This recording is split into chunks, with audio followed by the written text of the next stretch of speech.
friends, welcome to the 138th session of Legal Empowerment through Interaction Lecture Series. The journey continues, and on this auspicious day of Vidyarambham, we have none other than our own teacher, master, and the person behind the whole show, Ramushan sir, Ramkumar sir, to take the class today. He'll be articulating random thoughts for us. And we are blessed with the presence of Justice Ramushan sir, Justice Kodandaram sir, and all of you wonderful participants who have been there with us in this journey of empowerment and discovery. And without anything further, on this auspicious day, over to you, Justice Ramkumar sir. Mr. Shyam, in fact, good afternoon, everybody. Mr. Shyam, may I request you to be my reader for the Definitely, question? sir. It will be my pleasure. All right. See, we will discuss a few problems in criminal law for the benefit of the novices in the profession. Many of them commit mistakes, not only lawyers, but even judges also. Some judges also commit mistakes. So let us try to clear that to the best of my ability, knowledge, and capacity. Can you please read the first question, Shyam? Yes, sir.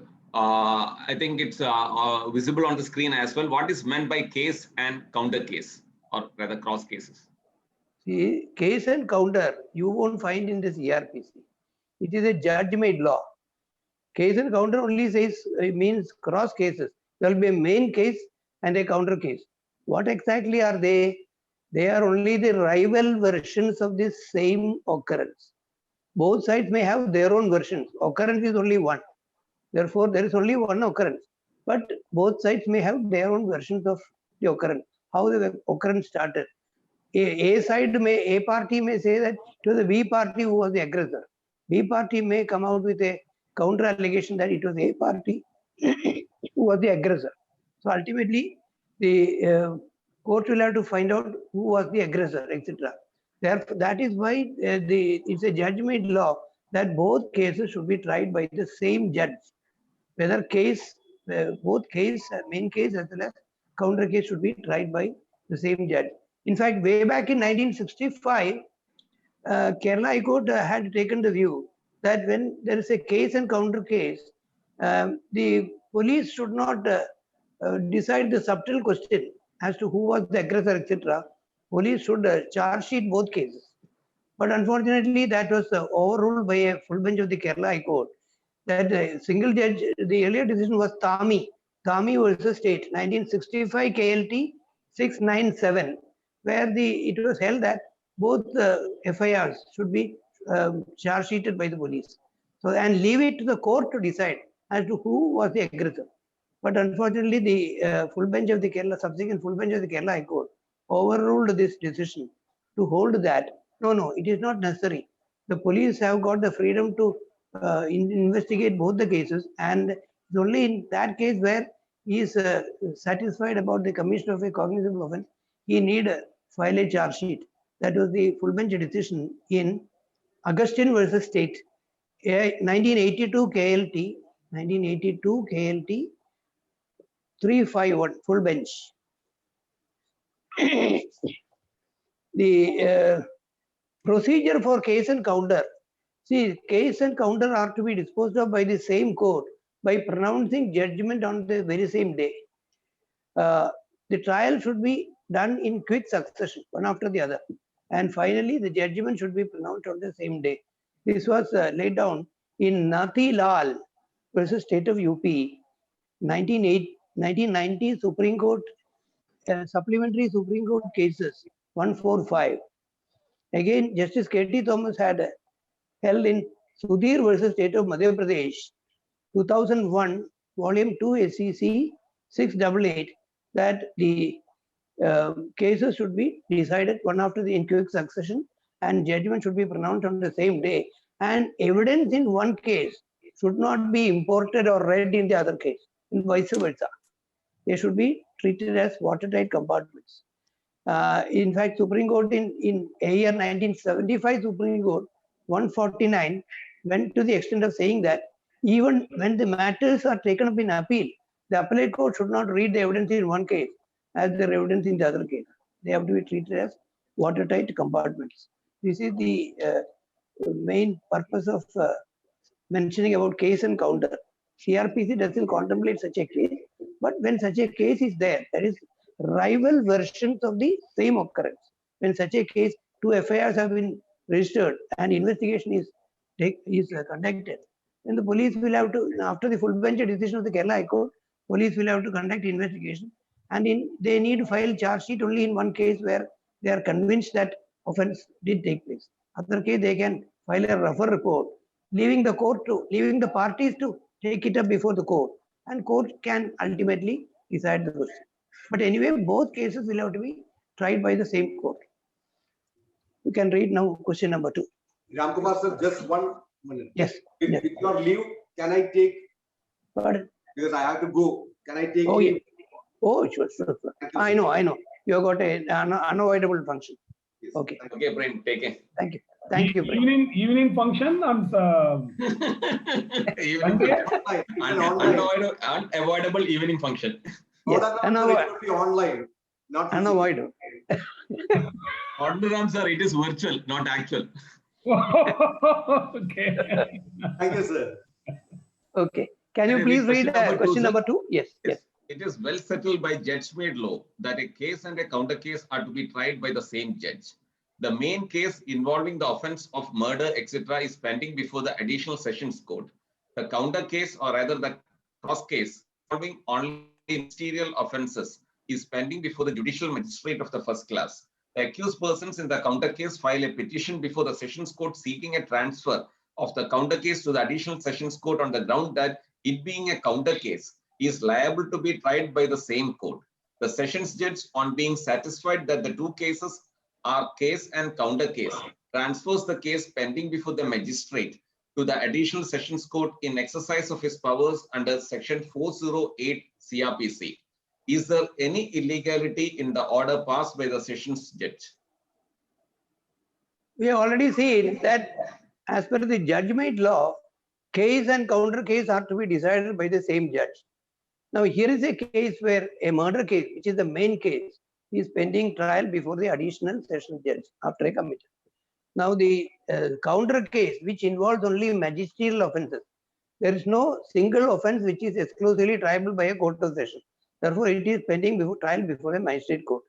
But because of the judge-made law that both cases are to be tried by the same court, accused filed a petition before the Sessions Court seeking a transfer of the counter case pending before the magistrate to the Additional Sessions Court, so that both cases can be tried by the same judge in accordance with the judge-made law.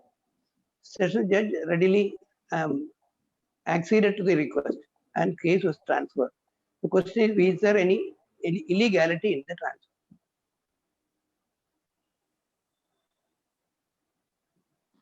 Yes, I think that there is a judge-made law.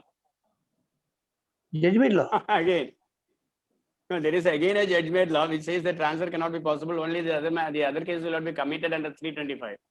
It's not CRPC. judge-made law. It is because of the force of Section 193 CRPC. Section 193 CRPC says a Sessions Court shall not take cognizance of an offence as a court of original jurisdiction except on a committal by a magistrate. So without a committal, Sessions Judge is debarred from taking cognizance of any offence as a court of original jurisdiction. The only exception is the defamation against the constitutional functionaries, where CRPC itself says Sessions Judge can take cognizance without a committal on a private complaint filed by the public prosecutor. Supposing there is a defamation committed against the President of India or the Vice President of India or a constitutional functionary, dignitary, then instead of that dignitary going to court, the public prosecutor concerned can file a private complaint before the Sessions Court concerned. And Section 199(2) clearly says the Sessions Judge may take cognizance of the offence of defamation without a committal. So that is why Section 193 starts by saying, unless otherwise provided by this code or by any other law, a court of session shall not take cognizance of an offence as a court of original jurisdiction, except without a committal by a magistrate. Now, this is a case, though the offences before the magistrate are not exclusively triable by a court of session, the since the case has to come before the sessions court, the only course open, the only channel open is 193 committal. And there the power for committal is section 323 CRPC. 323 doesn't say this offense exclusively triable by a court of session. The magistrate feels that if the magistrate is of opinion that the case is to be tried by a court of session, he can commit the case to the court of session by virtue of the power under section 323 CRPC, not 209. 209 is the ordinary committal in a case where the offences are exclusively triable by a court of session. In fact, this question was answered by Justice K.T. Thomas in that decision already mentioned, Nati Lal versus State of UP, 1990, supplementary SEC 145. His Lordship has also prescribed the procedure for trial of a case and counter. Therefore, the committal, without a committal, transfer cannot be effected because case can come before the court of session only on a committal under section 193. Then since 193 contains a rider, except as provided under this code, that is, I mentioned defamation against a constitutional functionary, or by any other law for the time being in force. Any other law for the time being in force can be NDPS Act, for example. Section 36 1A2 says that the offense, even though the court is presided over by a court of session judge, the case can come before the special court without a committal because the statute itself provides for that. Here it is here that section 4 CRPC comes into operation. Section 4, what does section 4 CRPC say? Section 4.1 says all offences under the Indian Penal Code shall be investigated, inquired into and tried as per the procedure prescribed by the CRPC. Then 4.2 says all offences under other laws shall also be investigated, inquired into and tried as per the CRPC, except to the extent where the other law makes a special provision.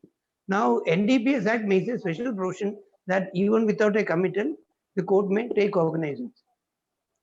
Likewise, PC Act, Prevention of Corruption Act, 1988, section 5.1 says that the special judge, even though he is a session judge, the special judge may take cognizance of an offence punishable under this act without the accused being committed to it.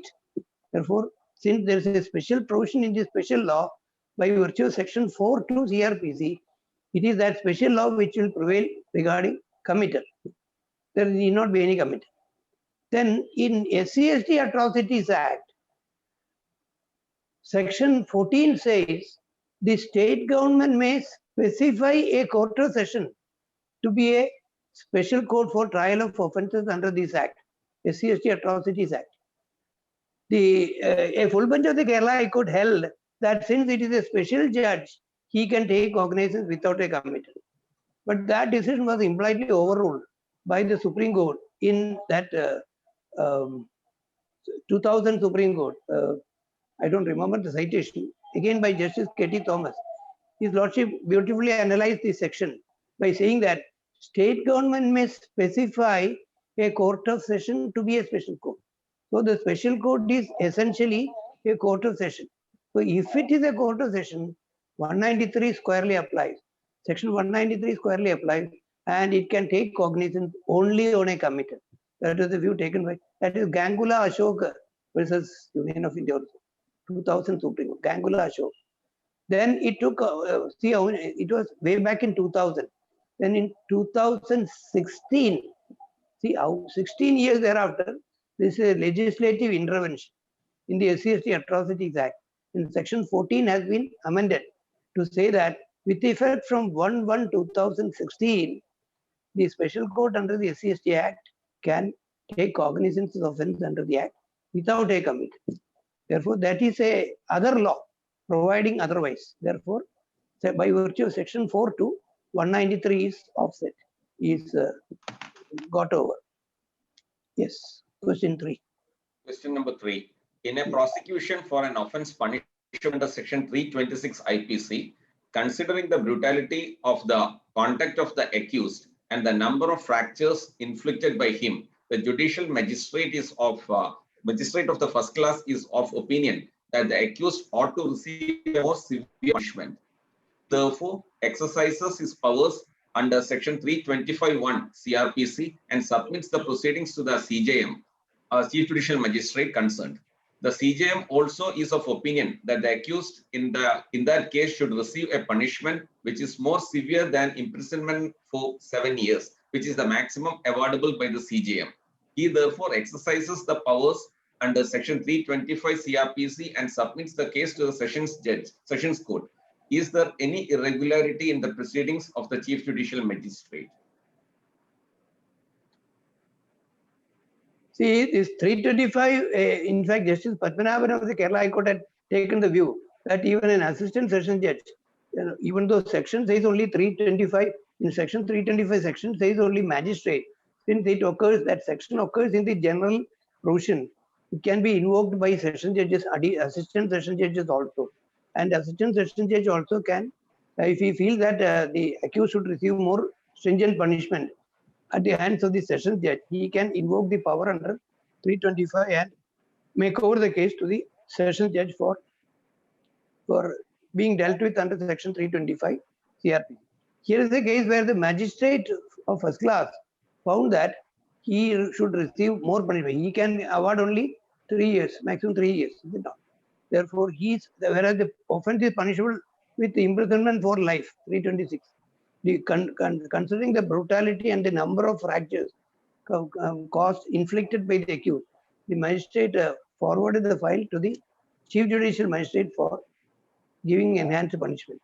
Chief Judicial Magistrate, his limit is 7 years. He can punish imprisonment only up to 7 years. Therefore, he was also of the opinion that in this particular case, accused should receive more stringent punishment.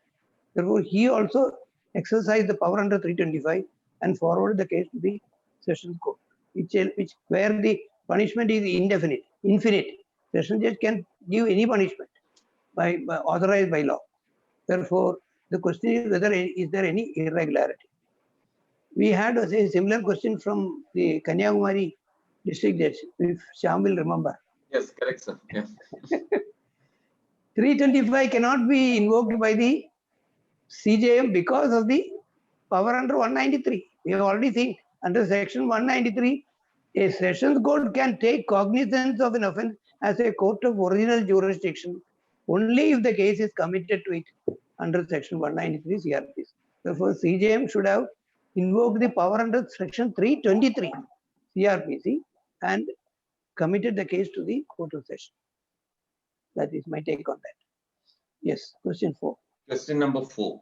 The investigating police officer reduced to writing under section 161(3) CRPC the statement of an important prosecution witness, but the said statement was not produced before the court nor a copy given to the accused. When the witness was in the witness box, the defense counsel raised a grievance that the 161 statement of the witness was not furnished to the accused. Thereupon, the public prosecutor argued that in paragraph 156 of Manu Sharma versus State of National Capital Territory of Delhi, 2010, volume 6, SCC, page 1, the Apex Court has held that recording of a 161 statement is not mandatory, and that in Dayal Singh versus State of Maharashtra, 2007, volume 12, SCC 452, it has been held that non-recording of a statement under section 161 CRPC has no bearing on the testimony of the witness in court. What is your view on this? See, this is a case where, see, there are two decisions of the Supreme Court which are relied on by the prosecutor. In one case, Manu Sharma's case, Supreme Court said it is not mandatory that the investigating officer should reduce into writing the statement of a witness examined by him, because 161 says an investigating police officer may examine orally any person who is acquainted with the facts and circumstances of the case. That includes a witness as well as an accused. Then 161(3) also says he may reduce into writing the statement of the witness. That is why in Manu Sharma, Supreme Court said it is not necessary to record the statement of a witness. Again, in the other decision, Supreme Court said that non-recording of a statement will not affect the testimony of the witness in court. These two decisions are relied on by the public prosecutor to say that the failure to provide the statement of the important prosecution witness to the accused has caused a prejudice. He cannot be heard to say because of these two rulings. That is the question.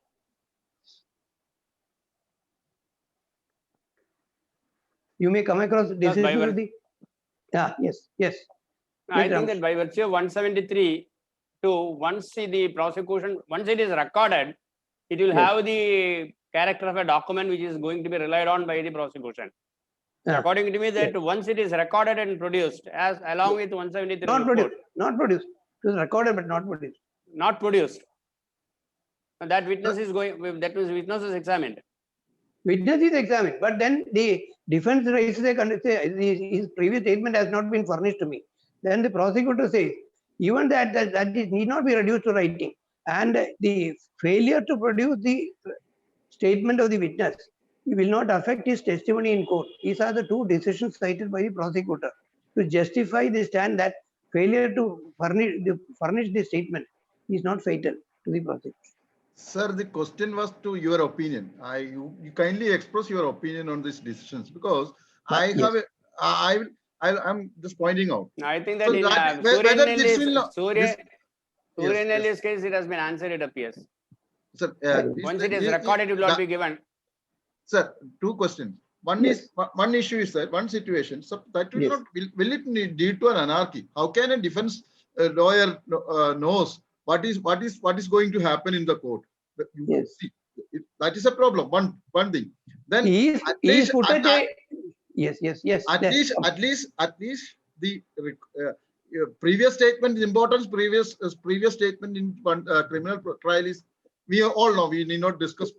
And second, you are getting that right taken away from that. Whatever you sorry, you can what you call, you can shape your what your slipper according to your this. That is the problem. Cut And your leg second- according to Yes. the. Second aspect. Yes. Yes. See, at least he should. The investigating officer should submit that he has not recorded the witnesses, the statement of the witnesses. What prevented from what prevented he from recording? Otherwise, see, now you see, there is a case I will tell you. I think it was Sessions case was from that's from Calicut. Yes. A witness was examined, questioned by the police after some around 9 years or 10 9 months or 10 months after the incident. Yes. It was a murder case, circumstantial evidence case, but later they got a witness, whether it is planned or not.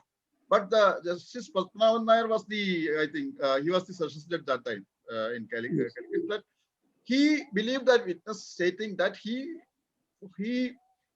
witnessed the incident on such a circumstances, Yes. which he was not voluntarily, he was not in a position to come out and depose voluntarily. Later, Exactly. in some other incidents, he came to know that. Yes. So yes. these sort of circumstances will come. So at least the investigating officers should state that under why I was not able to record the evidence or statement. Otherwise, it will lead to an anarchy. That is going to happen. So Yes. I want a comment on that aspect. I will. You are right in your submission that the want of a statement recorded by the investigating officer, a failure to provide, failure to furnish the statement to the accused, he is placed at a very disadvantageous position. He cannot effectively cross-examine the witness because the antecedents of the witness, the manner in which he allegedly saw the occurrence, etc., are not before court, and it's not available to the accused also for an effective cross-examination of the witness. In fact, in the incident which you mentioned about the trial by Justice Padmanabhan Nair, there are decisions of the Supreme Court. See, the belated interrogation is not delay by itself is not fatal. See, only unexplained delay, whichever be the jurisdiction, whether criminal trial or even this what do you call preventive detention. Even preventive detention, it is unexplained delay which is fatal. Explained delay can never be fatal. There can be very valid explanation as to why this particular witness was interrogated only after 9 months in that case. Because see, there are decisions of the Supreme Court which say that when a witness sees a ghastly, witnesses a ghastly, when a person witnesses a ghastly occurrence, ghastly crime, different people react in a different way. Some people get stunned, some are become speechless, some flee from the place. They flee from the place as far as possible and will emerge only, re-emerge only after a few weeks, days, weeks or months. So there can be people of various mental frailties. That is why Supreme Court has in various cases said that if a particular witness, after witnessing a ghastly murder, if he has removed himself as far as away from the scene of crime and has taken shelter in a faraway place of native place, and he has re-emerged after a few months, then you cannot say that he is a unnatural witness. He is a natural witness. His natural reaction was to flee away from the scene. Then he re-emerged only after a few months. Therefore, if the delay has been explained, if there is an explanation for the delay, then it is not fatal. Likewise, here this is not the position. Here, it is not a case of the investigating officer not questioning the witness, investigating officer not recording his statement. He did record the statement of the witness, but that written record of the witness was not furnished or was not produced in court and was not furnished to the accused. So he gives a very valid defense. In fact, this aspect was beautifully explained by a very famous case of the Privy Council, which is known for some other case, for some other aspect. Pulukuri Kotaya. Pulukuri Kotaya is very well known in the matter of confession, 27, section 27 recovery. But Pulukuri Kotaya, 4 law lords, the judgment is by Sir John Beaumont. Sir John Beaumont beautifully explained the situation. When a statement of a witness has been recorded by the investigating officer, and if it has not been furnished to the accused, that itself is prejudice. That itself is prejudice. Is what. But unfortunately, Pulukuri Kotaya is very often relied on only in the context of Section 27 recovery. What exactly is fact discovered? And therefore, Pulukuri Kotaya is never cited for this purpose. 4 law lords, Sir John Beaumont gave the judgment, beautifully explained that the failure to furnish, because why is it that in a private complaint, supposing the sessions offense, in a sessions case, supposing one of the offenders is a police officer, the accused, the victim or the person aggrieved may not go to the police station. He may file a private complaint before the magistrate. Magistrate, after examining all the prosecution witnesses, which is mandatory under Section 202, after examining all the witnesses, will commit the case to the Court of Session. Now, a question arose before a full bench of the Kerala High Court. Why is it that the magistrate is debarred from forwarding the private complaint involving exclusively offences exclusively triable by a Court of Session to a police for investigation? And why is it that the magistrate should himself examine all the witnesses? Fulbench answered by saying that, unlike in the case of a police investigation, in a case where there is no investigation by the police and the complainant has some doubt regarding the police also, that's why he bypassed the police station. In such a case, the magistrate is mandatorily required to examine all the witnesses, because when the case comes up for trial, the accused will be in an advantageous position to effectively cross-examine each and every witness, because there is already a statement made by the witness. To this extent, the new code has not made any departure from the old code. That is why the magistrate has to compulsorily conduct a mandatory examination, mandatory inquiry in respect of all the prosecution witnesses in a case where exclusively triable by a Court of Session, because otherwise the accused will be deprived of the opportunity to effectively cross-examine the prosecution witness. Likewise, when a police officer had the opportunity to question interrogate the witnesses, and he did reduce the examination into writing, he committed an illegality by not producing it before court and not furnishing a copy to the accused. Therefore, very beautifully stated by Sir John Beaumont that failure to produce it, give it to the accused itself is prejudice. Beautiful decision. AR 19, Pulukuri Kottaya versus Emperor. AR 1947, Privy Council 67. In fact, AR 1931 Allahabad and AR 1945 Nagpur, page 1. 1931 Allahabad 262 and AR 1945 Nagpur, page 1 have been beautifully upheld by the Privy Council in that ruling, in this aspect.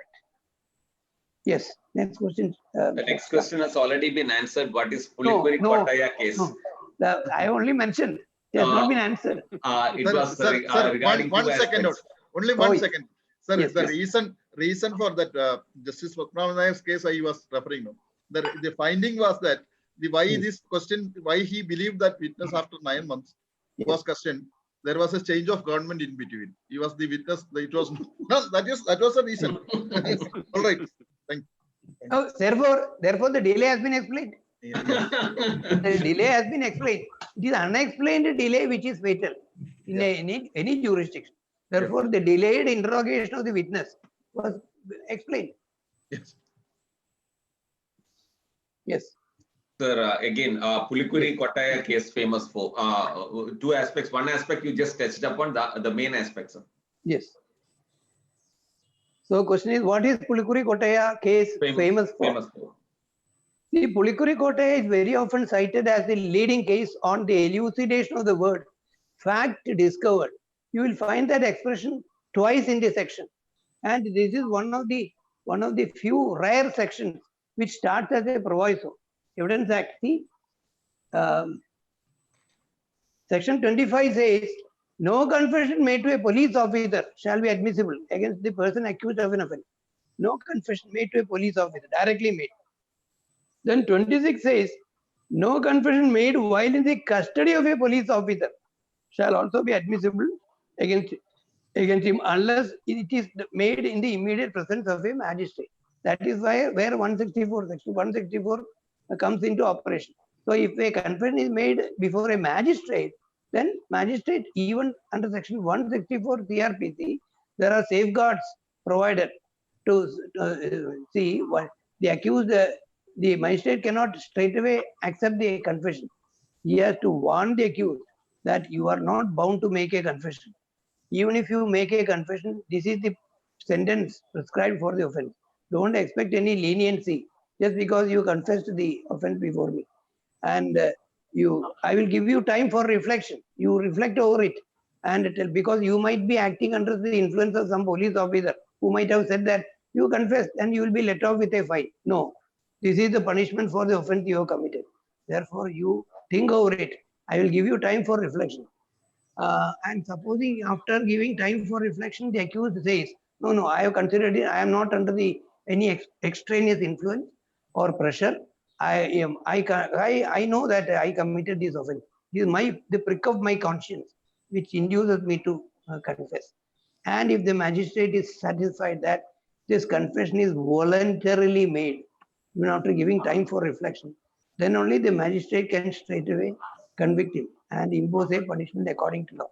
This is founded on the principle that an admitted fact need not be proved. Section 58 of the Evidence Act says an admitted fact need not be proved. Therefore, here is a case where the accused is admitting his guilt. Therefore, the prosecution need not prove the case. But even there, see, in this provision is there in the summons trial, warrant trial, even session trial. 229, section 229 of the CRPC contains a similar provision for sessions offences also.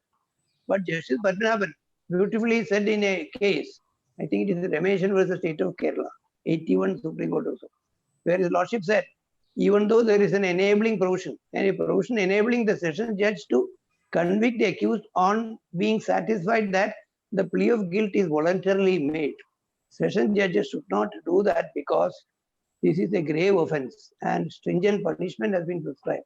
Therefore, session judges should invariably call upon the prosecution to prove the case against it. Because very often the accused may admit the charge, but the charge may be deficient in one of the finest, grave, important ingredient of the offense. That is why Justice Poti, Subramaniam Poti held way back in 1978, when the substance of accusation in a summons trial, when the substance of accusation is read over to the accused and he pleads guilty, even though the magistrate is entitled to convict him and no appeal is provided because he has pleaded guilty. Still, his lordship held that if the substance of accusation read over to him does not contain a valid ingredient of the offense, just because he has pleaded guilty out of ignorance, you can't say that his appeal is not maintainable. His appeal against conviction will still be maintainable because what he pleaded guilty was not the substance of accusation of an offense. The ingredient, an active ingredient of the offense was missing. Therefore, he ignorantly pleaded guilty. Therefore, notwithstanding the bar under section, I think it is 375 or so, it says no appeal against conviction on pleading guilty. Notwithstanding the statutory bar, an appeal will lie against conviction also because what he pleaded guilty was not to the ingredients of the offense. There is no offense made out. Likewise, the Justice Padmanabhan held that if the offense is a serious offense, such sessions offense, and where the punishment is stringent punishment, notwithstanding the voluntarily pleading guilty by the accused, the court should call upon the prosecution to prove the guilt. Because under section 58 also, an admitted fact need not be proved. It contains a proviso. Notwithstanding the admission, court can call upon the opposite party to prove it.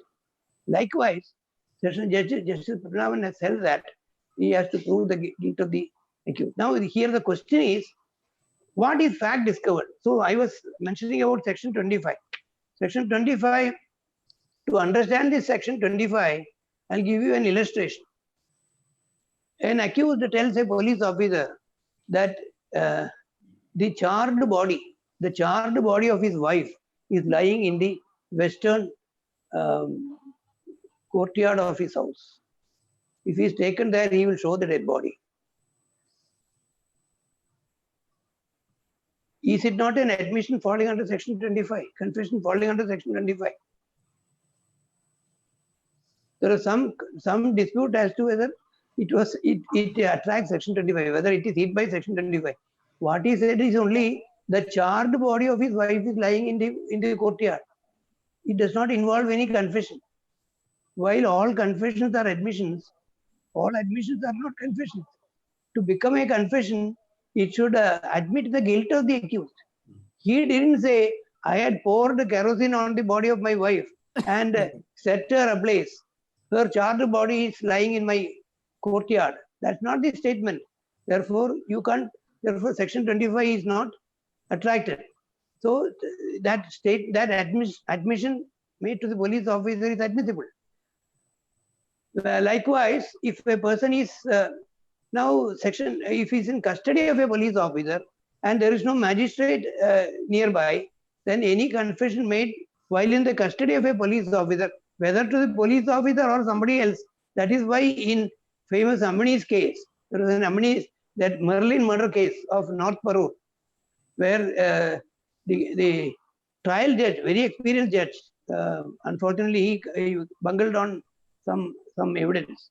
The accused, when arrested, he had some injuries on his body. He had allegedly throttled that woman to death. And these were the bite marks of the woman struggling for her life. The accused, when arrested, he had these bite marks on his body.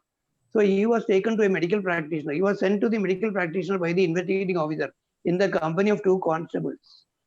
The constables, after leaving the accused in the consultation room of the doctor, they went out for taking tea. So then the doctor asked him, what happened? He said, the lady who was murdered in this case had bitten me. The lady who was murdered in this case bitten me. This was taken as an admission falling under section 26 by the trial judge who acquitted the accused. Of course, there were other circumstances also. A full bench of the Kerala High Court reversed the acquittal and convicted the accused. And they said that this was not a confession made to the doctor. Two things, mainly this. First of all, the question arose whether he was in police custody.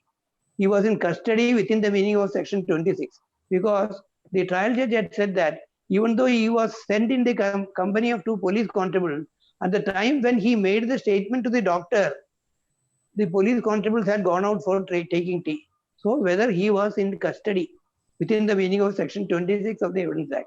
Secondly, whether it was a confession. He said the judge said it was a confession. The overruling the trial judge, the full three-judge bench of the Supreme Court, speaking through Justice K.T. Thomas, held that, first of all, you can't say that he has ceased to be in custody. The police constables had not vanished totally. They had gone out for tea, but he was still within the surveillance of the police. That is enough for custody. And how do you test it? Once he escapes, he will be caught and brought back. That is the test of surveillance. Therefore, he continues to be in the custody of the police. Section 26 is attracted that way. But then, what is it that he stated before the doctor? He only said these white marks are caused by the woman who was killed in this case. Supposing his statement was, while I was strangulating her to death, he bit me due to struggle for life, then it would have been a confession. But here it is only an admission. Therefore, the trial judge was not right in relying on this piece of confession or admission to eschew that from consideration under section 26 of the Evidence Act. Then comes section 27. See, section 27 starts as a proviso. Very rarely only you will find a section as starting as a proviso. Usually it is there will be a section and there will be a proviso to that section.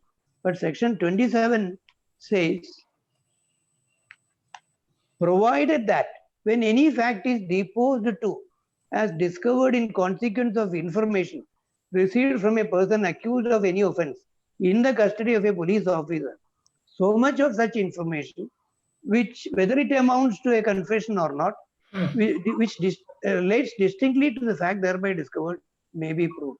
It is considered to be an exception or proviso to section 25 and 26. Now there is, to my knowledge, there is one another section in the Evidence Act which starts as a proviso. 108. Section 108 also starts as a proviso to section 107. The question as to whether a person was alive or dead within 7 years or 3 years, etc. Then there is another statute, that is the Fatal Accidents Act. Section 2 of the Fatal Accidents Act, 1855 or so, long before the Constitution. That also starts as a proviso. These are the three sections which start as a proviso. Therefore, the certain high courts in India held that fact discovered means the weapon discovered. Some high courts in India took the view that fact discovered within the meaning of section 27 is the weapon discovered. Privy Council virtually made fun of those judgments by saying that weapons were discovered long ago. Fact discovered is not the weapon discovered. Fact discovered takes in three important aspects. The object produced, it can be weapon, it can be dead body, it can be blood-stained clothes, the incriminating object produced, the place from where this object was produced, and the exclusive knowledge of the accused regarding that place. Accused alone knew the place of concealment of that incriminating substance. It is there, this section, the fact discovered means not the weapon discovered, but the object produced, the place from where the object was produced, and the exclusive knowledge of the accused regarding that place. This is fact discovered, beautifully explained by the Privy Council, speaking through Justice Sir John Beaumont. But then the question arose, whether it amounts to a confession or not.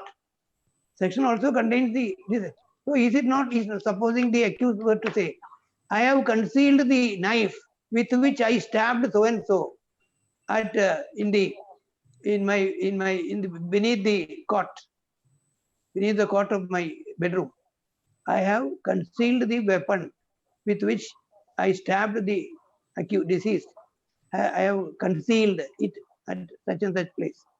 Now, with which I stabbed the so and so, the weapon with which I stabbed the so and so, is it admissible or not? Privy Council said it is not admissible because it is not a statement which distinctly relate to the fact thereby discovered.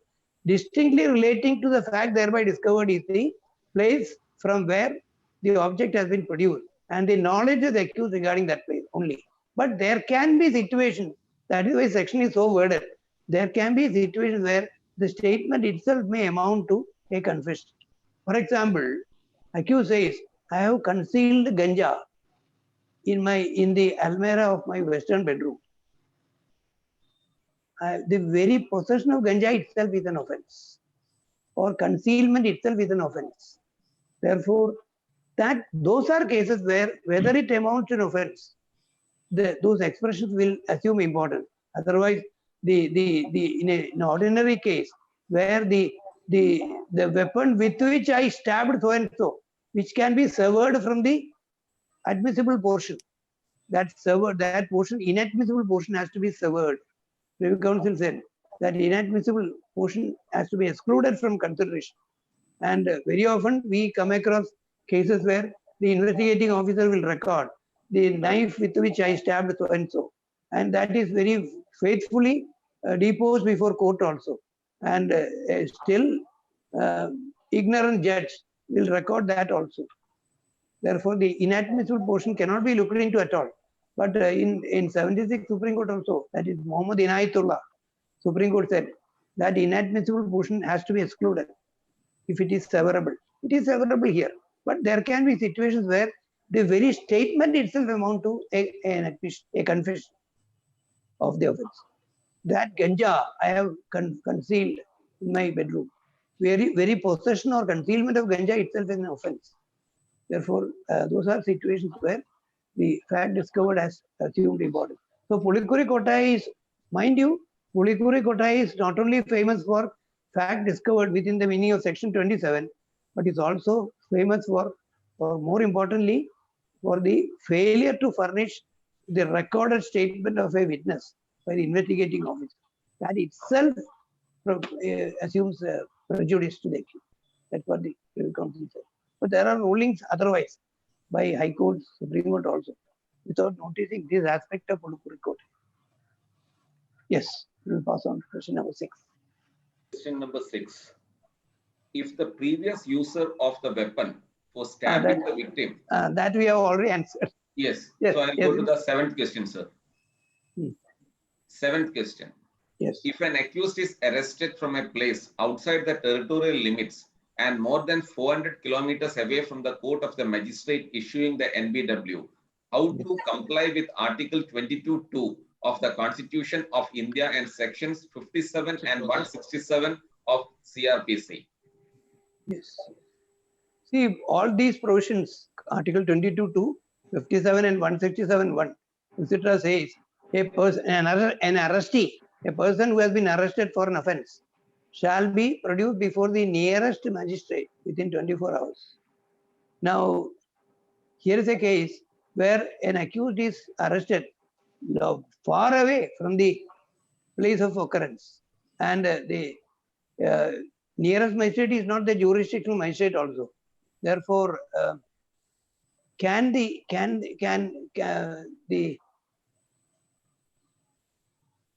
question is the far away from the court which had issued the NBW. Can any other court grant it? Because within 24 hours it may not be possible to produce him before the nearest magistrate. Supposing that is the situation, how to resolve that position? You are right, the transit warrant, because a person who has, supposing a magistrate has issued a warrant for effecting arrest of an accused beyond the territorial limits of the magistrate under section 78 of the CRPC, then there is second, by virtue of second proviso to section 81 CRPC, 81 CRPC, the CJM or the session judge, chief judicial magistrate or the session judge of the place from where, of the district from where the arrest is effected. It is not the, they are not the jurisdictional magistrate or CJ or the session judge. This CJM or the session judge have no jurisdiction to try the case or commit the accused for trial. Notwithstanding the fact that they are not jurisdictional magistrate, they can grant him bail and with a direction to appear before the jurisdictional magistrate.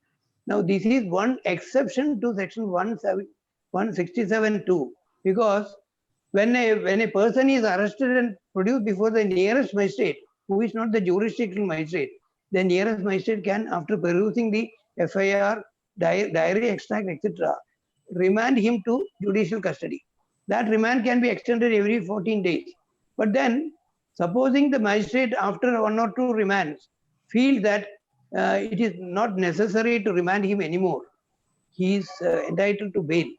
That magistrate cannot grant him bail. That magistrate cannot grant him bail. The magistrate who can grant him bail is only the jurisdictional magistrate. That is the wording of section 167. I will read section 167(2) for those of you who are not familiar with the section. Because there is a very popular misconception that the magistrate who has remanded the accused can also grant him bail. No. The magistrate who has remanded him may be the nearest magistrate who does not have the jurisdiction to try the offense. Therefore, that magistrate can only remand the accused to custody. But once he feels that further detention is unnecessary, he has to forward the accused to the jurisdictional magistrate. I'll read section 167(2). The magistrate to whom an accused person is forwarded under this section may, whether he has or has not jurisdiction to try the case, from time to time authorize the detention of the accused in such custody as such magistrate thinks fit for a term not exceeding 15 days in the hold. And if he has no jurisdiction to try the case or commit it for trial and considers further detention unnecessary, he may order the accused to be forwarded to a magistrate having such jurisdiction. So if the moment the magistrate feels that further detention is unnecessary, the fit case where he should be granted bail, he cannot grant bail. He has to forward the accused to the magistrate having jurisdiction, who alone can grant bail. Now, the illustration which we refer to in the problem is an exception to that rule. That it's a case where a magistrate or session judge having no jurisdiction to try the case can grant bail. One exception to that rule. Yes. You can read the next one. Sir, this was in fact the question posed by the subject Kanyakumari. Last one. Yes. I'll come to the next question, sir. 1 second. Question number 8. A private complaint alleging offences punishable under sections 341, 323, 294B and 5062 IPC is filed before a magistrate against a police officer. The allegation in the complaint is that the said police officer, while on duty, committed the aforesaid offences against the complainant, who had gone to the police station for lodging a complaint against another person. On coming to know that the magistrate took cognizance of offences and is conducting an inquiry under section 202 CRPC, the police officer files a petition before the High Court under section 482 CRPC alleging that cognizance taken by the magistrate without prosecution sanction under section 197 CRPC is bad in law. The High Court dismisses the petition on the ground that the accused has no locus standi to file the petition even before the issuance of summons. According to the High Court, the accused has no right to be heard or to participate in the inquiry under section 202 CRPC in view of Chandra Deo Singh versus Prakash Chandra Bose, AR 1963 Supreme Court 1430, and Nagawa versus Veerana, AR 1976 Supreme Court 1947, Shashi Jaina versus Kadal Swain, AR 2004 Supreme Court 1492, and Manharibai Muljibai Akadia versus Shaileshbai Mohanbai Patel, 2012 Volume 10 SEC 517. Your valuable opinion is solicited in the above situation. Yes. You see, those decisions have held that when on a private complaint, when the magistrate conducts an inquiry and tries to record the sworn statement of the complainant and his witnesses under section 200 CRPC, the accused has no right to be heard. And the Supreme Court has gone to the extent of saying that even if he happens to be present in court, he has no right to participate in the proceedings. He cannot request his counsel even to cross-examine those witnesses. No, because he is yet to be summoned to the court.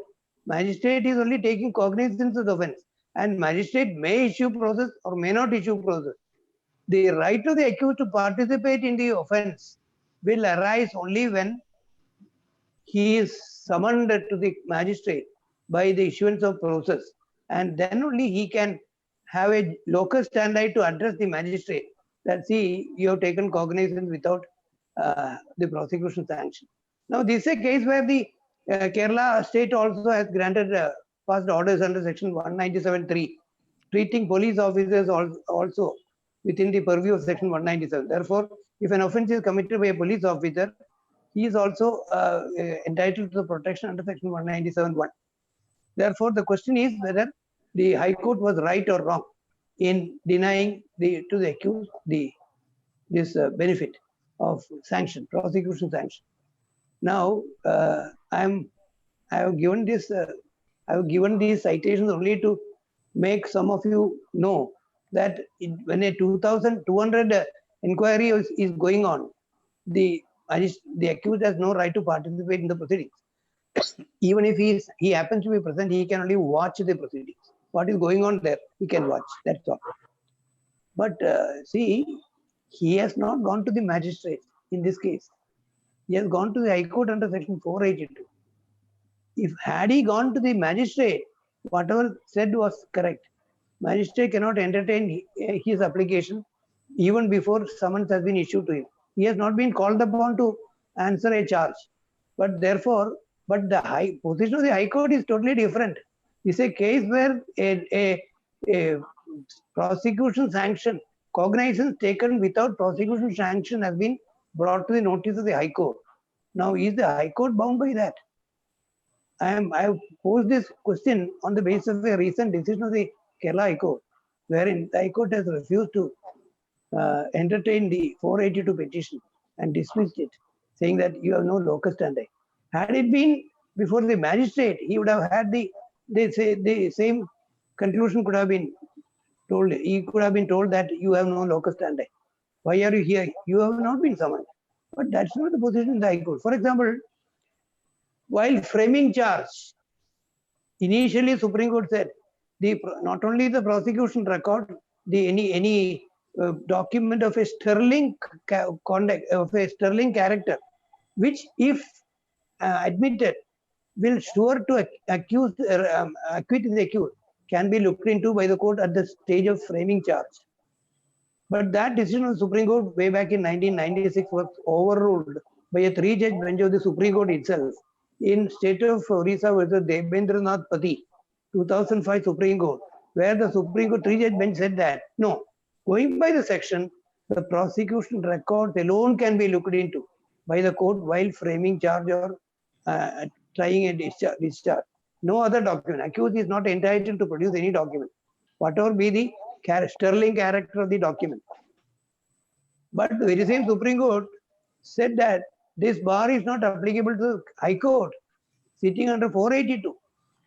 Sitting under 482, the High Court can look into a document of unimpeachable document of sterling character, and if that document, if admitted, will sure to accuse the accused, the accused can be discharged by the High Court. So likewise, here is also a case where I am not giving you the number of the case yet to be reported. The single judge of the Kerala High Court dispelled or rather repelled the contents of the accused and said that you have no locus standi to argue this point. So that is the view taken by the High Court. So see, my views are only tentative views. I am open to correction. Any one of you can correct me. I don't consider to be an expert in criminal law. I am only a toddler in law. I will continue to be so till my last breath. Thank you. Not that even in that case, suppose the complaint was filed, inquiry was going on. Hmm. Unless the court comes to the magistrate himself come to the conclusion that prosecution is required or not, the sanction is required or not, only after trying because do not do inquiry. Brother Ramosan, has the magistrate taken cognizance? No. Why do you say no? He has taken, no, you are wrong. Magistrate has taken cognizance the moment he decided to proceed under chapter 15. The moment he decided to proceed under chapter 15, starting with section 200, he had taken cognizance. That is the consistent view of the Supreme Court. Therefore, he had already taken cognizance. That after evidence also, he can come to the conclusion whether he is purporting to be discharged. He may refuse to issue process. He may not issue process, but he has already taken cognizance in flagrant violation of the provision under 197. There lies the difference. I put this problem only to confuse the listeners. Many of them will commit the same mistake. No, even judges are also under confusion. Exactly. Not to inquiry will amount to cognizance or not cognizance. In fact, when I attended a meeting in the National Judicial Academy, I was requested to take classes for the newly recruited session judges. When I was addressing them on the question of cognizance, a judge from Patna, I am not naming him because subsequently he was elevated to Supreme Court. He said, cognizance can be said to have been taken only when the court issues process. Wrong. Issuance of process is at the post-cognizance stage. Therefore, taking cognizance has been consistently taken by Supreme Court that if the magistrate, after perusing the records, the private complaint, applies his mind for the purpose of proceeding under chapter 15, starting with section 200, he can legitimately be said to have taken cognizance of the offense.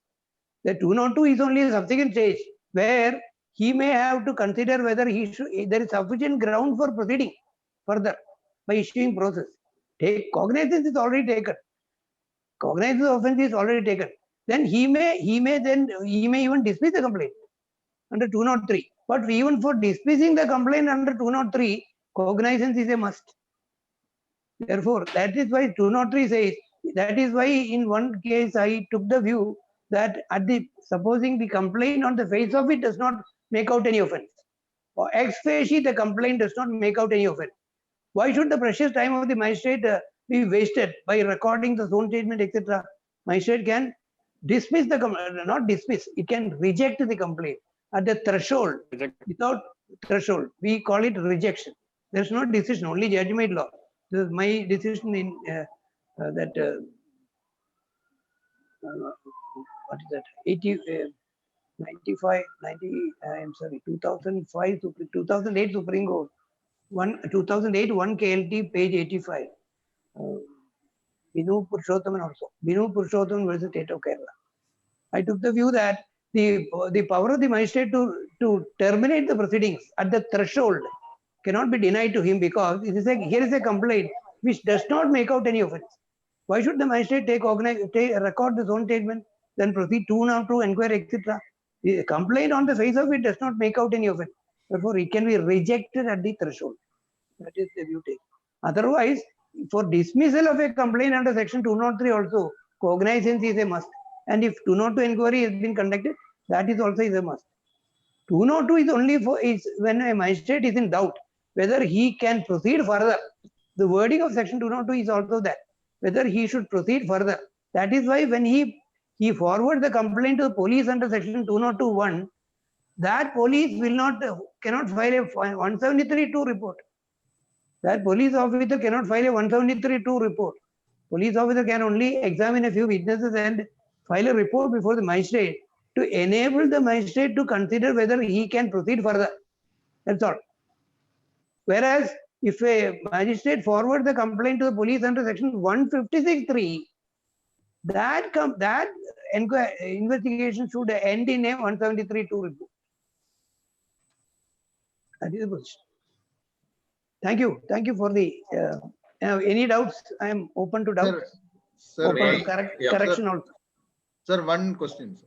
Yes. Sir, you are speaking about the right of the accused to be heard in certain Yes. circumstances. I'm just asking two instances, two circumstances. Yes. One is a circumstances when a prosecution or the de facto complainant is seeking the seeking reinvestigation of the matter,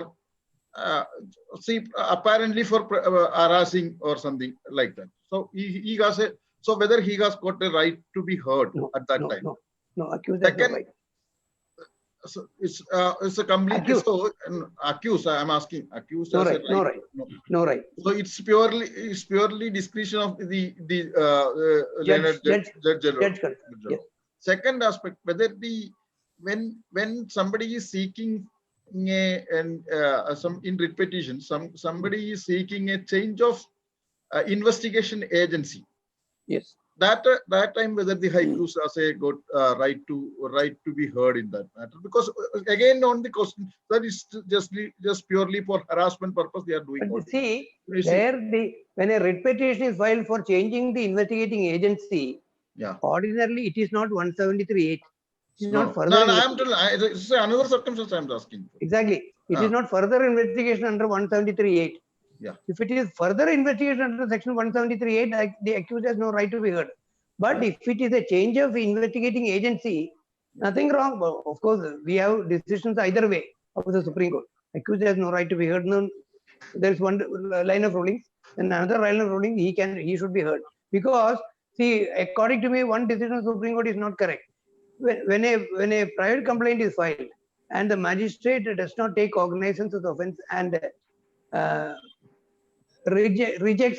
dismisses the private complaint under section 203.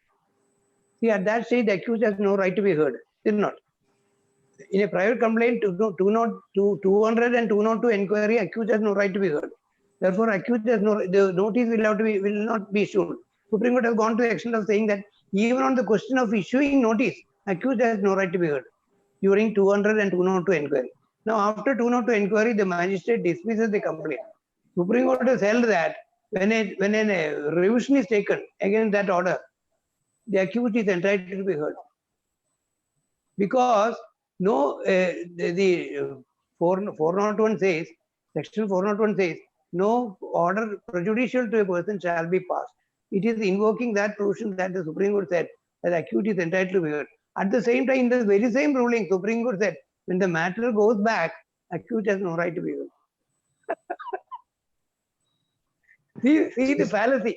See the fallacy. In a matter where the right of the accused to be heard is yet to arise. Right to the accused to be heard is yet to arise. He has not been issued process. He has not been summoned.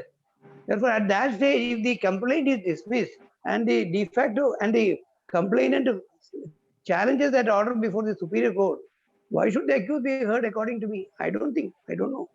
Where Supreme Court has said, and in the very same decision, Supreme Court said when the matter comes, we are setting aside the dismissal and sending it back. But after the matter goes back, the person who was heard here will not have a right to be here. Sir, I have another view, because why can't be heard? Because if it is for the malice part and harassment part, or the intention of the other side, so in that case also there is no. In that case, why can't the magistrate hear him? Why can't the magistrate hear him? No, that's what I'm telling. Even magistrate or see. Supreme Court said, because he is yet to be summoned. He is yet to be summoned to the court. On one earlier occasion, I asked one instance, because yes, see, one matter was heard by the 480 in 482. It was taken in 482.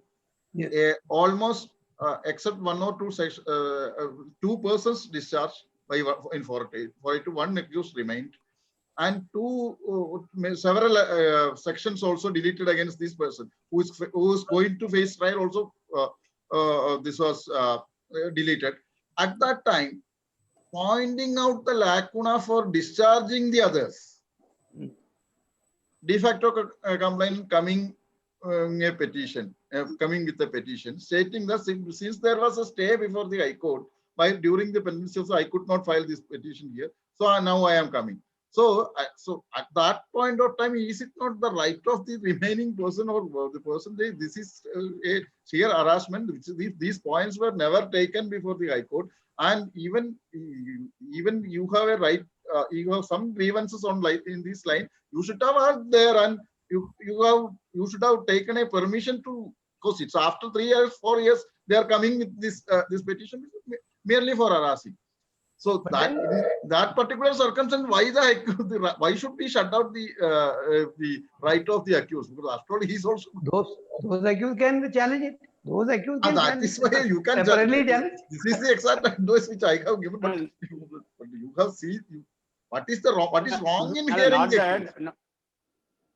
No, Jaimon, Yeah, you have got a right. Any accused has a right of a choice of investigating agency. No, No. So why should, even if he is heard, suppose the court come to the conclusion that on the basis of allegations made against the present. Court can see, our duty is to assist the court. Our duty is to bring to the notice of the court that there is another phase of the arguments. That's true. Of course, court can, if court is decided in any way, we have to follow that. Is something we cannot. Jaimon, but then you are not called upon by the court. You court may even dismiss the process. Court may not even issue process. Then where is the question of you being proceeded against? So that stage it is premature. It is premature for the accused to address the court. No. Not only one. Supreme Court has held in several cases that the accused has no right of hearing at all. Even if the one extreme case, even if he happens to be present in court, he can only watch the proceedings. What is going on there? That's all. Because he is yet to, whereas in private complaint warrant trial, you know, there are two opportunities before framing charge and after framing charge. There the Kerala High Court, single judge of the Kerala High Court held that he has no right to cross-examine the witness at the pre-charge stage. Kerala High Court had taken the view. But that is impliedly overruled by two decisions of Supreme Court, where Supreme Court said he has the right to cross-examine the witnesses before framing charge and after framing charge because he is at the post-process stage. He has been issued process. The very fact that he is before court is in response to the invitation given by the court by means of a process. Once he has been issued process, he has a right to participate in the proceedings. So for Kerala decision impliedly stands overruled by two decisions of the Supreme Court. Whereas under section 200, the process is yet to be issued. So he has no right to participate. No. The case which I was that under section post-charge. Where? No, under post-charge case, even before framing charges, even in the police report also, Yes. there is a right of hearing. Yes. So that is presupposes that in a warrant trial, a fair opportunity must be given to prove that no case made out for even for framing charges. Probably that. Definitely, because he is at the post-process stage in that case. When framing charge, subsequent stage, process has been issued, he has appeared, prosecution records have been supplied to him. If it is a police charge case, 207. If it is a private complaint case, section 208. He has been supplied with the prosecution record. Then he has a right to tell the court that please don't frame charge or please don't read the substance of accusation because offense is not made out. Ramkumar sir, we have the presence of Justice P.S. Narayana sir also here. Okay. Sir, welcome. Very nice. Thank you. Thank you. Okay. Sir, Ramkumar sir. Sir, your name was being displayed only as P.S. Narayana. I was very curious whether it is Justice P.S. Narayana or some other person. I called your son and got it confirmed. This is Someone Vijay. rang up to my son. Yes. Someone rang up to my son and my son wanted that. I will tell you. Sir, this is me, Okay. sir, Vijay. Okay, that's good. Sir, we know you through the hundreds of books you have Books you have authored written, because because, the books are available throughout the country, especially. You are Mr. Oh, I see. Thank you, sir. Thank you. In fact, He has touched almost all the subjects. Yes. Yes. Oh, you are Yes, that Narayana. Oh, I never knew that. In Anyway, fact, very. he was there. In fact, he was there in other sessions also. I And see. I was not very sure whether it is only showing In- as just Incognito. PS Incognito appearance. I was not sure, and camera was off, so I could not recognize. This adding Justice P.S. Narayana, justice, that's not necessary. In my opinion, it's not necessary. Okay. No, in fact, P.S. Narayana, normally you find him in, it's just like in Kerala, you wear vesti and keep walking. Many times you will find him, other than the court time, is only he is in this, we call it as the vesti in Rayalaseema area. It is traditional dress only. Yeah, it's called, the same way it is worn, it's called Addapanche.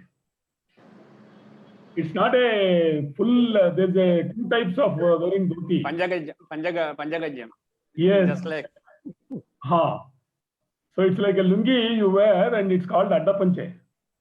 So you will find him most of the time walking in a very casual manner, and he loves to walk a lot. I see. Just a commoner. Yeah, absolutely.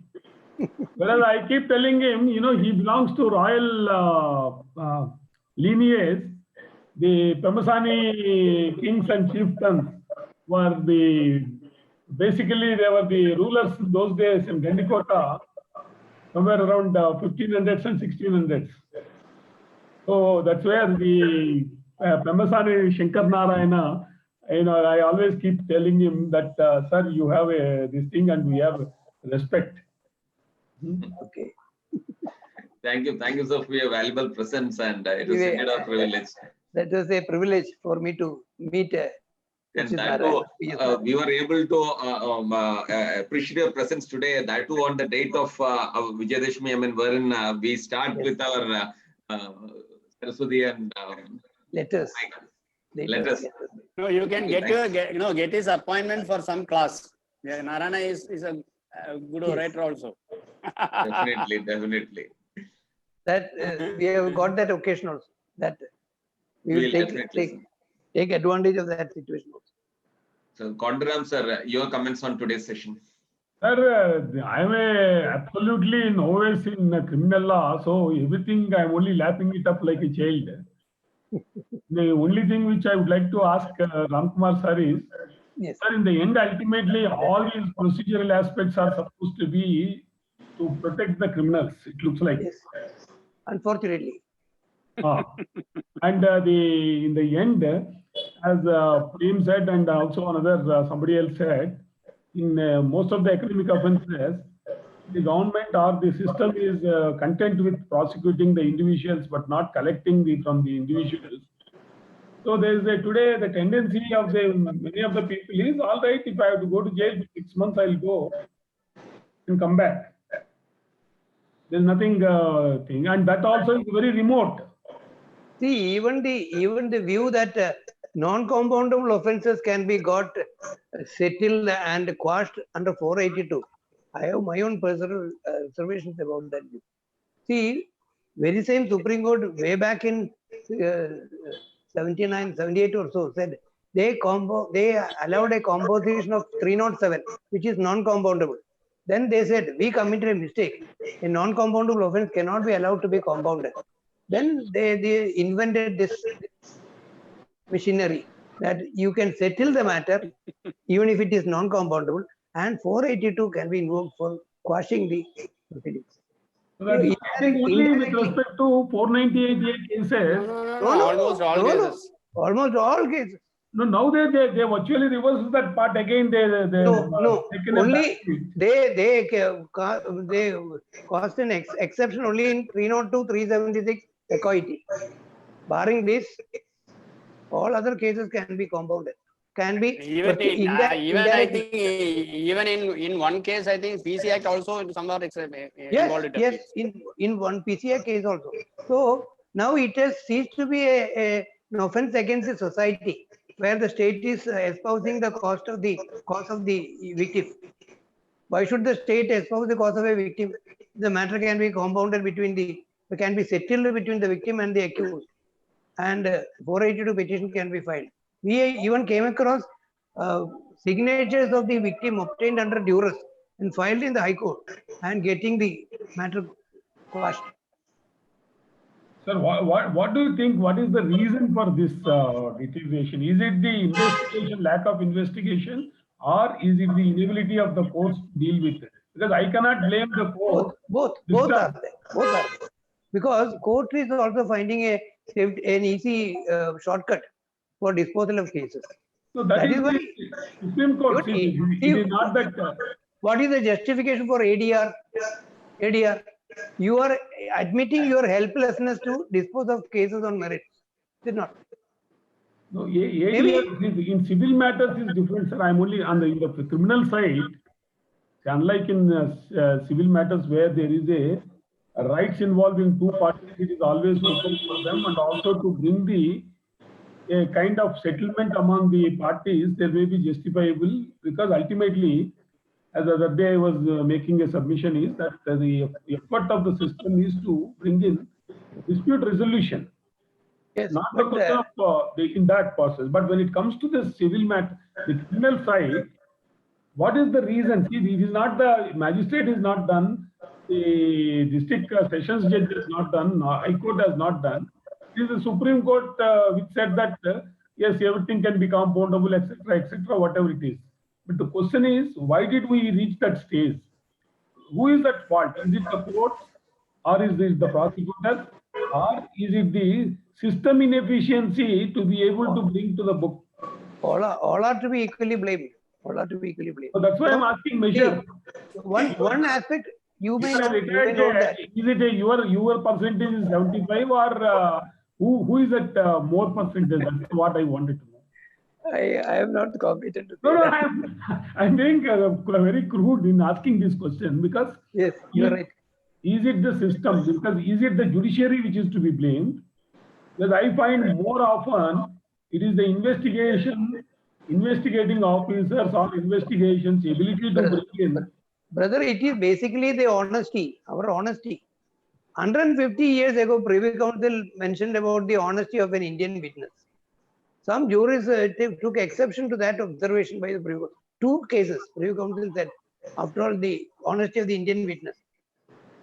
In my experience, there is absolutely no change with regard to the honesty of the Indian witness. Whereas 2 of our officers who had been taken to UK for watching the proceedings there, they saw a rape trial being conducted. The only issue which went for trial was whether the sexual intercourse was with consent or without consent.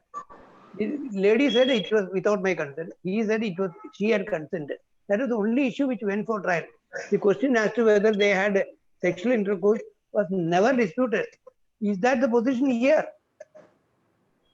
Even the mention of the name of the girl will say, I am hearing that name for the first time in court. Leave alone having any acquaintance with her or having any sexual intercourse with her. Rape will be the last thing to be attributed to me. That will be his contention. While I was the session judge in Idukki district, on one evening, 2 Englishmen, a man and a woman, both were lovers, it seems. They were caught from Idukki with the ganja. They were brought to my residence for getting a judicial remand. I simply asked them, what happened? Both of them said that we were having cannabis. We never knew it is an offense here. It is cannabis. We purchased some cannabis. We were having it. We never knew it is an offense. That was the stand taken by both. When the matter thereafter came to court, the total change, total denial. Actually, sir, see, they were truthful because in their country, truth is valid. You remember last occasion we had this conversation with regard to the perjury. In last one of the I did raise this issue with regard to non-prosecuting prosecution for perjury. Yes. Because the truth is a calamity. Yes. Truth is an exemption here in India. Somebody was saying, somebody was on the lighter vein saying, sir, truth may come out even in an affidavit. First casualty. Truth is the first casualty in every trial. Correct. Vijay, out to you. No, I am absolute non-starter in criminal law. We have just, Vikas with the hands up. 1 second. Vikas, can you unmute and put the question? Hello. Yeah. Good evening, my lordship. My question No, is No, Lordship. I am just a okay. commoner. Just Okay, lower. sir, my question is police altered oblique manipulated dates in original complaint, on I think- which basis FIR was registered, and subsequently statement of 161 of complainant was again taken. Now, what course of action can be taken against police officer as she manipulated the dates in original? That will fall under 466 of IPC. He can complain to the magistrate. He can file a private complaint against him before the magistrate. So that will fall under 340 or subsequently 156(3). What is this offense? Offense is? Sir, altered original complaint on which basis FIR was registered. Actually, there was some civil dispute also pending. Fabricating false evidence, etc. Not in proceeding before court. No. Yes, yes, my before lordship. that. Even the proceedings came before court. She had fabricated, is it not? According to yes, complaint. Therefore, yes, my lordship. 340 will not apply. He can file a complaint before the magistrate, and 340 will not apply. 340 to be attracted, the offences should have been committed in the proceedings before court. Is it allowed, my lordship, to take two CRPC 161 statements of complainant? Yes, any number of things. I didn't get you. No, he is asking any whether 161 is possible or not. Oh, definitely any number. Definitely possible. Any number. It should not be inconsistent. By any agency also. But in that second 161 statement, that date was changed, my lordship. Yes. But that is no evidence. See, Mr. Naveen, it is not evidence. What is evidence before court is the testimony of the witness before court. So, 161 statement is not evidence at all. The only use of a 161 statement is to discredit the witness. Supposing the defense says that did you not give a different date in a subsequent 161 statement, whereas in court you are saying a totally different date, it can at best constitute a contradiction for which the witness can be discredited. But if the witness says that no, it was deliberately altered by the police officer, investigating police officer, this is the date. In fact, my first statement 154 complaint itself also mentions the correct date. Then court will be bound to believe him. Why should the court disbelieve him? And court can, in fact. But my lordship, that alteration in complaint were done in collusion with complainant itself. You mean the 154 statement, original complaint, FIR? Yes, my lordship. In FIR also they changed the dates, and in complaint also they changed the dates. Was he not supplied with the copy of the FIR? Yes, my lordship. In charge sheet, they were supplied copy of FIR. Not charge sheet. The moment he files gives the first information to the police officer, he is entitled to a copy under 154(2). If he has not been given a copy, he can demand it. And if the copy given to him showed a different date, then he can show the magistrate. This is not the date mentioned by me. No, my lordship, complainant in collusion with police officer changed the dates as subsequently one civil case was pending between the party, and he came to know that dates mentioned by him in complaint in FIR are wrong. That You mean the accused? You mean the accused? Yeah, yes. No, complainant. You said complainant in collusion with the officer. Yes, my lordship. Then how can he complain that? If he had colluded with the officer, accused will complain about that. No, my lordship. Sir, what is asking that? What is the remedy available to the accused? It seems, if yes. as rightly said by sir. He can use it.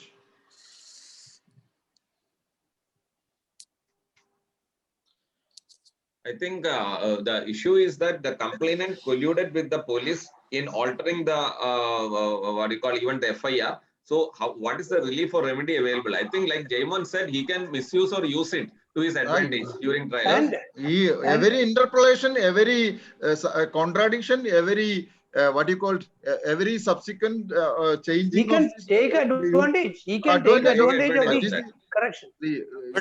But sir, can't it fall under 466 as IO changed the dates? That will be manipulation. That will be 466 of IBC. So should he not prove that there has been a manipulation? Should he not prove that there has been a manipulation? Sir, both copy of complaint are available with him. Actually, one from obtained from RTI, that was original, and second that was altered. That is available during 207. He need produce it only in the as a defense evidence, and he can say that this was the original complaint which I obtained by under the Right to Information Act. Therefore, there has been a subsequent alteration to my prejudice. Court will be inclined to accept his contention. And if it is deliberate, he can false affidavit. You can file a complaint also. Yes. Okay. Thank you, my lordship. Thank you. Against the complainant as well as the police officer. I don't know, Mr. There was a exact facts. There was a case from Calicut long back when I started 90s, 94, 95, 96. So the judge who tried the case is now a judge of High Court now, subject. The same issue was there.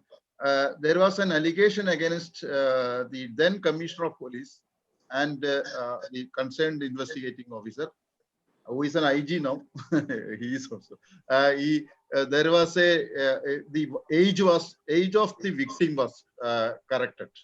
Then the prosecutor went against prosecution in that case. That was in news for many days. The prosecutor said that it is the prosecution has manipulated all these things. So the action should be taken against him. The case was ultimately acquitted on that ground because there was an interpolation, and some actions were taken against the investigating officer and the person who was in charge. I'm not exactly remembering what is the fate of that case. But my lordship, complainant is saying that the date is actually that is clerical mistake done by him. All that you will have to prove. Once there is a change of date shown established, once there is a change of date established, you will have to prove that it is a clerical mistake. If there is a clerical mistake, how could the accused get a copy from under the Right to Information Act?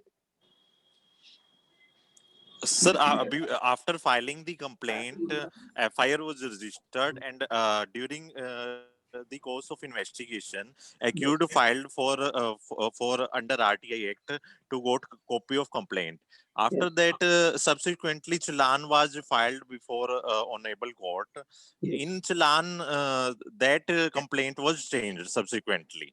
So there are two versions of complaint. Vigas, I'll say, if I understood correctly, Vigas case appears to be in the FIR wrong date of incident was given. And subsequently, 161 statement, he has given the correct date.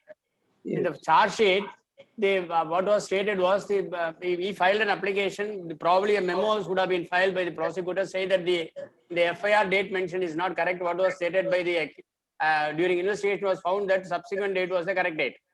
Yes. Now on that basis, charge sheet was filed. It appears. No, my lordship, I don't think that they will correct the FIR and produce. They will only file a memo stating that during investigation it was revealed that the date given in the FIR, the first information statement is not correct. So during investigation it was revealed that what was the correct date. So incorporate that date. And that is for the court to consider the final charge sheet that would have been given. No, my lordship, these are commonly happening especially in the child abuse cases. The dates, etc., will be different when the complaint, the original first statement was given, because the girl or kid may not be in a position to say exactly. But from when subsequently when the investigation all other circumstances considering, they will get the correct date. Because They can send a report. again send a report. And if it is not believed, it is not these documents, these subsequent changes, etc. Court is not believing it. You are able to establish that these are all interpolations or this one. You take the advantage. What else? Actually, my lordship, what happens in first of 161 statements, she filed original dates, which on which basis FIR was registered.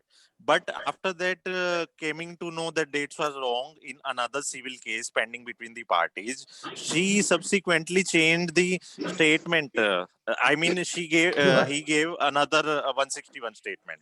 You are where she asking this changed doubt the in a dates. pending case.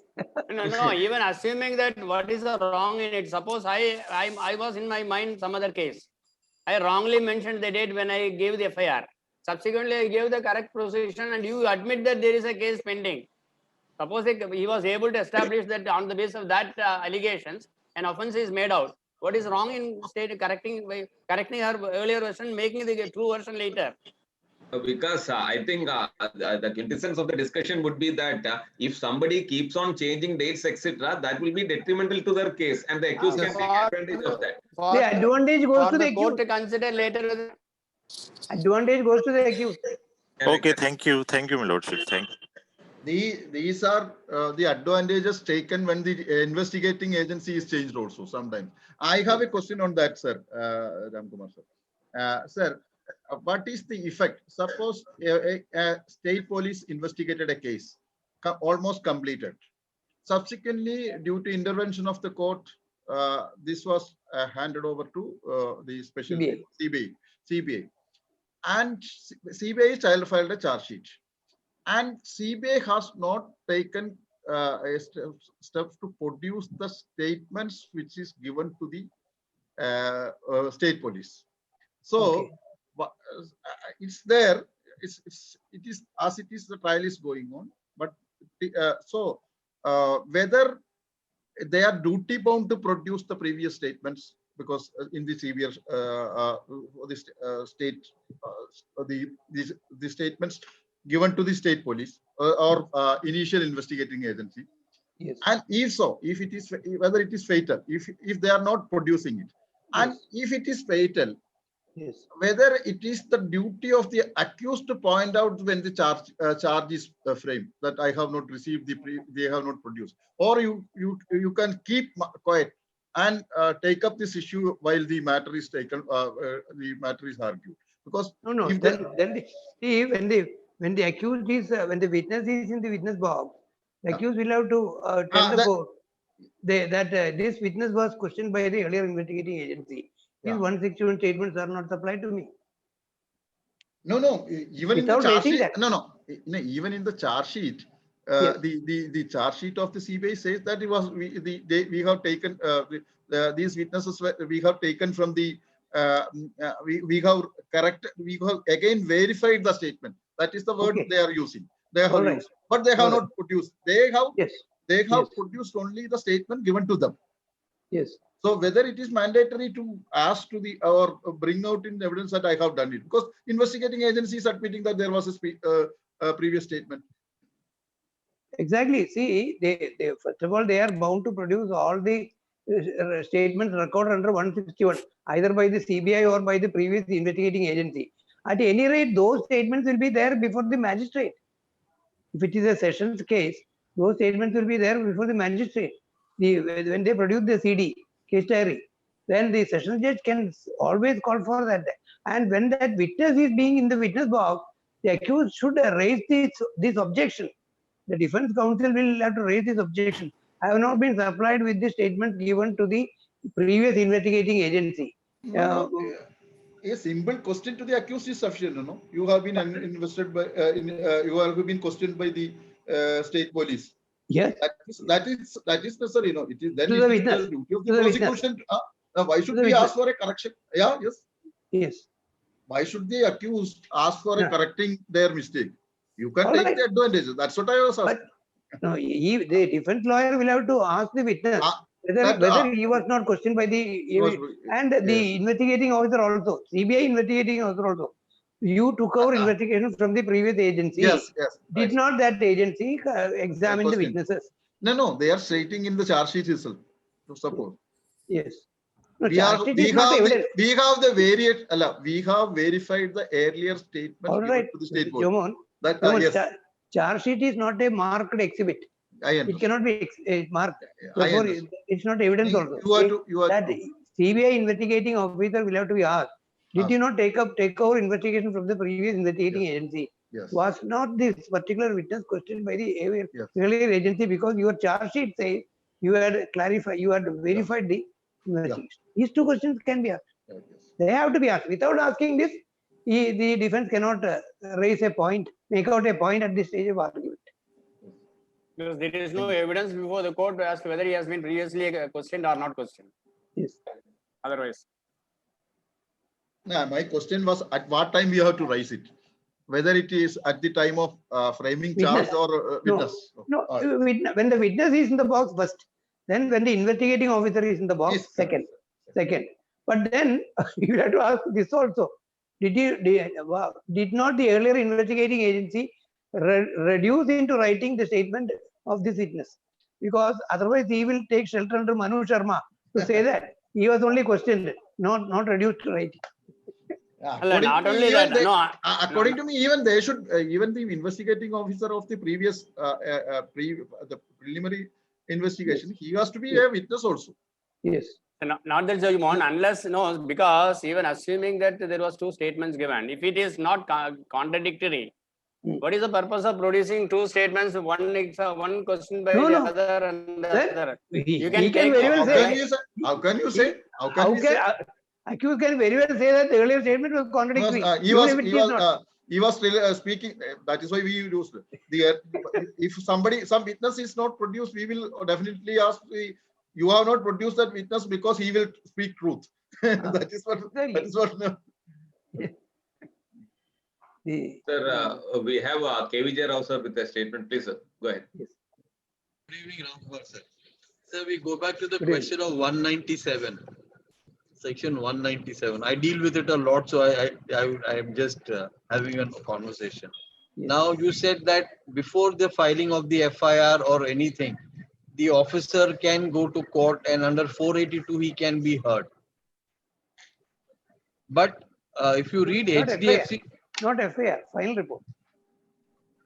Before court takes cognizance, yes, the sir. police officer who files the final report should produce the prosecution sanction order also. Yes, sir. So there are two judgments that come to my mind, sir. One is Mata Jog Jobbe versus H.C. Bari, Yes. where the Supreme Court held that the question of sanction will not arise immediately on the filing of the complaint. It need not in every case. Yeah, and that's for the trial court to decide. Yeah, exactly. Sorry. That question may have to be decided during trial in certain cases. Yes. Certain cases, without an independent investigation, it may not be possible to hold whether the prosecution want of prosecution was fatal. Because correct, supposing he was not acting in exercise of the power duty. Yes, sir. That question will have to go for trial. And only after trial probably it may be able to say that he was in lawful exercise of his duty. Yeah, since we are discussing 197, yes. The public sector employees do not get protection under section 197, even though they are declared public servant under section 700 of the Companies Act. Yes. Now, even IAS officers who are on deputation to government companies lose the protection of 197 because they are drawing their. Yes, sir. They will be public servants under section 21. What is necessary? Sir, even under 21, even if they're defined as 21, the Honorable Supreme Court held in Muhammad Haji Raja that once the government servant comes on deputation to the public sector undertaking or a government company, he loses his protection. This is S.S. Dhanwa's case. Where he was brought in. There the question is, who has to accord a sanction? The question may be who has to accord the prosecution sanction, whether the borrowing government or whether the lending government. No, sir. That's what I said. Once they come into public sector, 197 protection is taken away automatically. Even in the latest on 19th August, BSNL versus Pramod Kumar, Yes. the Honorable Supreme Court held that now that you have come on deputation to BSNL, Yes. you no more then- you no more then- you no more then- remain a public servant. So when the offense is committed while on deputation in the That's it. BSNL, you're Correct. right. Correct. You're right. Correct. Sir. You are. Yes, sir. I'm just not when- having a conversation with you, sir. I don't Yes. mean When to the, disrespect if the you. offense is, if the offense has been committed while on deputation in the BSNL, you're Correct. right, absolutely right. Correct. Yes. Because most Because of them. while in the BSNL, they are not public servants. Correct. Correct. And offense is not committed by a public servant. Sir, correct, sir. Correct. That I just want that clarification. You're right, Nothing you're beyond that, sir. Thank you, sir. Sir, You're Ramkumar absolutely sir, right. Ramkumar sir, two questions are posted in the chat. If I can just read out fast so that it's already 6:30. Aman Kanojia, can you unmute and put the question, or should I read it out? Sir, what is the procedure to file complaint against the investigating officer if he is misleading and not cooperating with the complainant in a POSCO case? POSCO case. Yes. He's not cooperating with the complainant. What do you Procedure to what file does- complaint against the investigating officer if he is misleading and not cooperating. He can only complain to the court. Correct. He can only complain to the court. Sir, That is what is happening in Kerala. yes. The recent issue, now the High Court has interfered to change the investigating officer. Correct. Should I sir. name it is in the news. Not One more question that is come is, it is only a previous statement, so the only purpose is contradiction. It must be used in tune with section 145 is a statement made in the chat box. I think that is See, when you can call a particular statement as contradiction only if you are able to say that the previous statement given by the witness to the police and the subsequent statement given by him during trial in court from the witness box, they are so irreconcilable and so inconsistent that both cannot coexist. Both cannot coexist. If both cannot coexist, that is, if this statement is true, the other statement is false. If the other statement is true, this statement is false. In that case, you can call it a contradiction.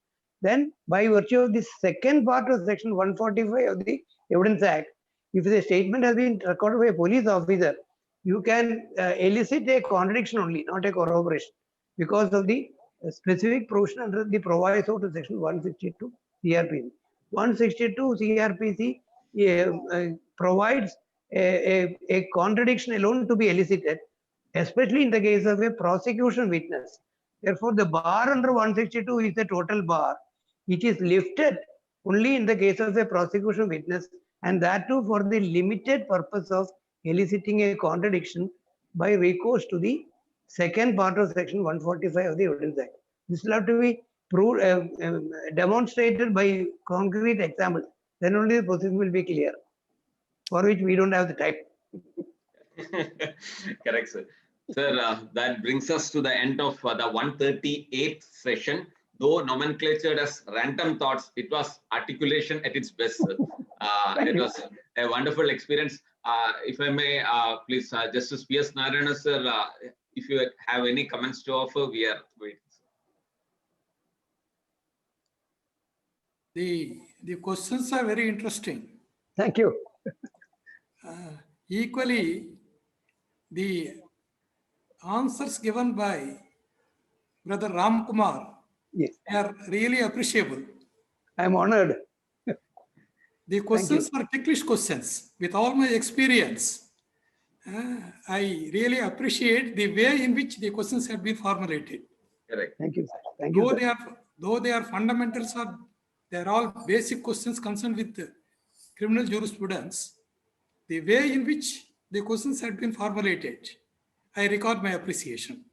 Thank you, sir. Only one thing relating to Dhoti episode. I remember because brother Kodanram was referring to this Dhoti episode. There was a problem at Madras High Court, you remember, when Hariparandaman wanted to enter some club in a dhoti. He was prevented on the ground, the bylaws permit and all that. Yes, yes. Correct. I am telling what happened at Hyderabad. Usual, I go with dhoti only. To attend a function to a particular club, which was organized by the High Court only, I had gone in dhoti. There was objection. I said, I'm not interested. I don't want to enter, and I thought of coming back. I told my PS also, the vehicle was ready, and when I was about to move back, then what happened, I don't know. The Registrar General might have told something to those people, whatever it is, some relaxation or something. I pointed out, what is this? This wearing a dhoti, and they say, we have our bylaws, some restrictions are there, we can't permit and all that. Yes. Then, long thereafter, after this incident, after I had laid down the office, I had seen this news item of the happening at Madras High Court. The Madras High Court judge who was prevented from entering into some club. Yes. Somehow or the other, when Brother Kodandaram referred to it, Yes. it came to my mind. It all happened in the country of Mahatma Gandhi. See, wearing a dhoti, I normally wear half dhoti only.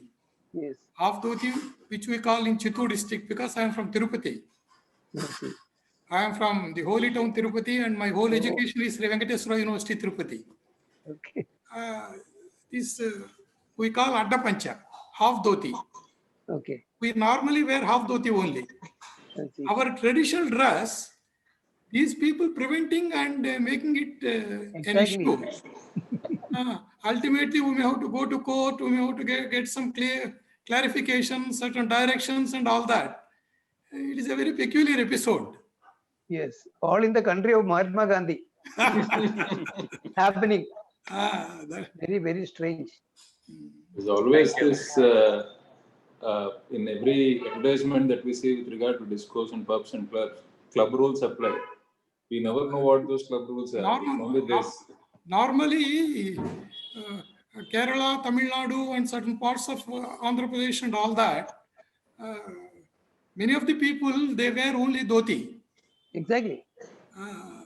They are more comfortable in that.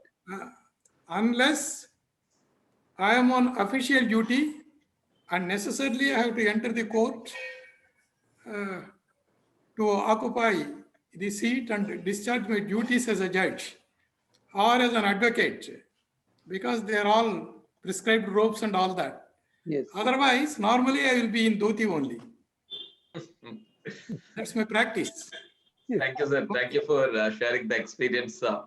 It is wonderful to have you today in the day of Vidyarambam, a person, I'd say, a towering personality in the field of legal education and publication. Thank you for your valuable presence, sir. So as we come to the end of the 138th session, thank you, Ramkumar, sir, for that wonderful articulation, wonderful presentation. Thank you, Justice Ramakrishnan, sir. Thank you, Justice Kondaram, sir. Thank you, P.S. Narayan, sir. And thank you, all of you, wonderful participants. Till we meet again next Friday. Till then. Yes, please. Make a request to Justice P.S. Narayana for addressing us on any of those. Definitely, sir. I mean, Justice P.S. Narayana, sir, this is an open request from all of us in this open platform. Do address us in one of these sessions.